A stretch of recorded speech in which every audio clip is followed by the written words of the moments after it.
Hi ಎಲ್ಲರಿಗೂ ನಮಸ್ಕಾರ. Welcome to Teju special channel.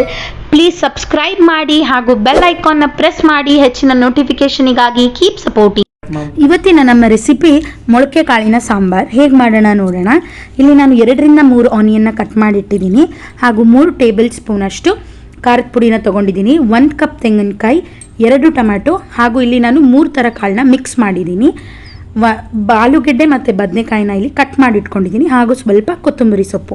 ಈಗ ನಾವು ಒಂದು ಪಾತ್ರೆನ ಇಟ್ಟು ಸ್ವಲ್ಪ ಅದಕ್ಕಾದ್ಮೇಲೆ ಸ್ವಲ್ಪ ಆಯಿಲ್ ಹಾಕೋಣ. ಇಲ್ಲಿ ಬರೀ ನಾನು 2 ಟೇಬಲ್ ಸ್ಪೂನ್ ಅಷ್ಟು ಆಯಿಲ್ ಹಾಕಿದ್ದೀನಿ.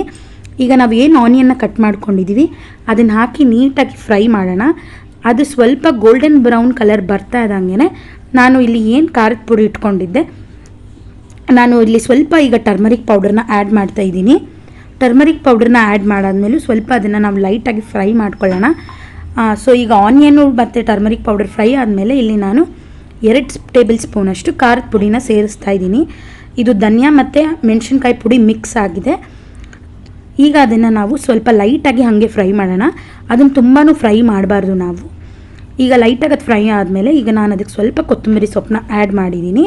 ಕೊತ್ತಂಬರಿ ಸೊಪ್ಪು ಕೂಡ ಹಾಕಿ ಸ್ವಲ್ಪ ಫ್ರೈ ಆದಮೇಲೆ ಇದನ್ನು ನಾವು ಈಗ ಒಂದು ಜಾರ್ಗೆ ತೊಗೊಳ್ಳೋಣ.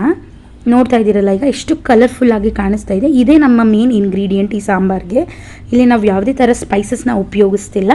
ಈಗ ಇದನ್ನು ನಾವು ಒಂದು ಮಿಕ್ಸಿ ಜಾರಿಗೆ ಹಾಕ್ಕೊಳ್ಳೋಣ. ಇದಕ್ಕೆ ನಾವು ಚಕ್ಕೆ, ಲವಂಗ, ಶುಂಠಿ, ಬೆಳ್ಳುಳ್ಳಿ ಏನನ್ನು ಉಪಯೋಗಿಸ್ತಿಲ್ಲ. ಆ್ಯಂಡ್ ಇದು ಸ್ವಲ್ಪ ತುಂಬ ಹೆಲ್ದಿ ಕೂಡ. ಇಲ್ಲಿ ನಾವು ಎಲ್ಲ ಥರದ ಕಾಳನ್ನ ನಾನು ಉಪಯೋಗಿಸಿ ಮಾಡ್ತಾಯಿದ್ದೀನಿ. ಇದು ತುಂಬ ಹೆಲ್ದಿಯಾಗಿ ಕೂಡ ಇರುತ್ತೆ. ನೋಡಿ, ಈಗ ನಾನು ಇದನ್ನು ಜಾರಿಗೆ ಹಾಕಿದ್ದೀನಿ. ಅದು ರುಬ್ಬಾದ್ಮೇಲೆ ಈಗ ನಾನಿಲ್ಲಿ ಅದೇ ಜಾರಿಗೆ ಸ್ವಲ್ಪ ಕಾಯಿ ಮತ್ತು ಟೊಮೆಟೊನ ಸೇರಿಸ್ಕೊಂಡು ಇಲ್ಲಿ ನಾನು ರುಬ್ಕೋತಾ ಇದ್ದೀನಿ. ನೋಡಿ, ಕಾಯಿ ಮತ್ತು ಟೊಮೆಟೊನ ಹಾಕ್ಕೊಂಡಿದ್ದೀನಿ ಈಗ ನಾನು ಇಲ್ಲಿ. ಸೊ ಇದನ್ನು ನಾನು ಇವಾಗ ನೀಟಾಗಿ ರುಬ್ಕೋತಾ ಇದ್ದೀನಿ. ಈಗ ನಾವು ಯಾವ ಪ್ಯಾನಲ್ಲಿ ಫ್ರೈ ಮಾಡಿದ್ವಿ ಸ್ಪೈಸಸ್ನ, ಅಂದರೆ ಈರುಳ್ಳಿ, ಖಾರದ ಪುಡಿನ, ಸೊ ಅದೇ ಇದಕ್ಕೆ ನಾನು 2 ಸ್ಪೂನ್ ಮತ್ತು ಎಣ್ಣೆನ ಹಾಕೋತಾ ಇದ್ದೀನಿ. ಹಾಕ್ಕೊಂಡದ್ಕಾದ್ಮೇಲೆ ಇಲ್ಲಿ ನಾನು 1 ಬೌಲಷ್ಟು ಕಾಳುಗಳನ್ನ ಇಟ್ಟಿದ್ದೆ ಮೊಳಕೆ ಬರೆಸಿ. ಸೊ ಅದು ಕಡಲೆಕಾಳು ಮತ್ತು ಹೆಸರು ಕಾಳು ಮತ್ತು ಹುಳ್ಳಿಕಾಳು.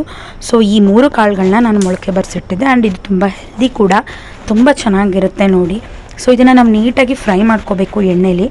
ಸೊ ಅದಾದಮೇಲೆ ನಾವಿಲ್ಲಿ ಏನು ಮಸಾಲೆಯಲ್ಲಿ ಫ್ರೈ ಮಾಡ್ಕೊಂಡಿದ್ದೆ, ಈ ಆನಿಯನ್ನು ಮತ್ತು ಖಾರದ ಪುಡಿ ನಾನು ಏನು ಫ್ರೈ ಮಾಡ್ಕೊಂಡಿದ್ದೆ ಅದನ್ನು ಇದಕ್ಕೆ ಹಾಕೋಣ. ಸೊ ಈ ಕಾಳಿಗೆ ಹಾಕ್ಬಿಟ್ಟು ನಾವು ಅದನ್ನು ನೀಟಾಗಿ ಫ್ರೈ ಮಾಡೋಣ. ಇದೇ ನಮ್ಮ ಮೇನ್ ಇಂಗ್ರೀಡಿಯೆಂಟ್. ಆಮೇಲೆ ಇದೇ ನಮ್ಮ ಮೇನ್ ಸಾಂಬಾರಿಗೆ ಟೇಸ್ಟ್ ಕೊಡೋದು ನೋಡಿ, ಈ ಮಸಾಲೆ. ಸೊ ಈ ಮಸಾಲೆನ ಹಾಕಿ ನಾವು ನೀಟಾಗಿ ಈಗ ಫ್ರೈ ಮಾಡ್ತಾಯಿದ್ದೀವಿ ಕಾಳುಗಳನ್ನ ಹಾಕ್ಬಿಟ್ಟು. ತುಂಬ ಹೆಲ್ದಿ ಕೂಡ ಈ ಕಾಳು. ಆಮೇಲೆ ಈ ಥರ ಮಾಡಿದ್ರೆ ಟೇಸ್ಟಿಯಾಗಿ ಕೂಡ ಇರುತ್ತೆ. ಈಗ ಇಲ್ಲಿ ನಾನು ಆಲೂಗೆಡ್ಡೆ ಮತ್ತು ಬದನೆಕಾಯಿನ ಏನು ಕಟ್ ಮಾಡಿ ಇಟ್ಕೊಂಡಿದ್ದೆ ಅದನ್ನು ಅದರೊಳಗಡೆ ಹಾಕ್ತಾಯಿದ್ದೀನಿ. ಇದನ್ನು ನಾವು ಈಗ ಕಾಳು ಅದನ್ನು ಬೇಯುವಾಗಲೇ ನಾವು ಇದನ್ನು ಹಾಕ್ಬಿಟ್ರೆ ಹಸಿ ಮಸಾಲೆ ಜೊತೆಗೆ ಇದು ನೀಟಾಗಿ ಬೆಂದೋಗುತ್ತೆ. ಇವಾಗ ನಾನು ಇಲ್ಲಿ 2 ಆಲೂಗೆಡ್ಡೆ ಅಷ್ಟು ತೊಗೊಂಡಿದ್ದೀನಿ ಹಾಗೂ ಸ್ವಲ್ಪ ಬದನೆಕಾಯಿನ ತೊಗೊಂಡಿದ್ದೀನಿ. ಇದನ್ನು ನೀಟಾಗಿ ನಾನು ಕಟ್ ಮಾಡಿ ಹಾಕಿ ಈಗ ನೋಡಿ ಒಂದು 5 ನಿಮಿಷ ನಾನು ಇದನ್ನು ಲಿಡ್ನ ಕ್ಲೋಸ್ ಮಾಡ್ತಾಯಿದ್ದೀನಿ. 5 ನಿಮಿಷ. ಈ 5 ನಿಮಿಷ ನಾನು ಲಿಡ್ನ ಕ್ಲೋಸ್ ಮಾಡಾದ್ಮೇಲೆ ತೆಗೆದ್ಮೇಲೆ ನೋಡಿ, ಇದು ಈ ಥರ ತುಂಬ ಚೆನ್ನಾಗಿ ಬಾಯ್ಲ್ ಆಗ್ತಾನೇ ಇರುತ್ತೆ. ಸೊ ಇದು ಈ ಥರ ಬಾಯ್ಲ್ ಆಗುವಾಗ ನಾನಿಲ್ಲಿ ಕಾಯಿ ಟೊಮೆಟೊ ಏನು ರುಬ್ಕೊಂಡಿದ್ದೆ ಅದನ್ನು ನಾನಿಲ್ಲಿ ಆ್ಯಡ್ ಮಾಡ್ತಾಯಿದ್ದೀನಿ.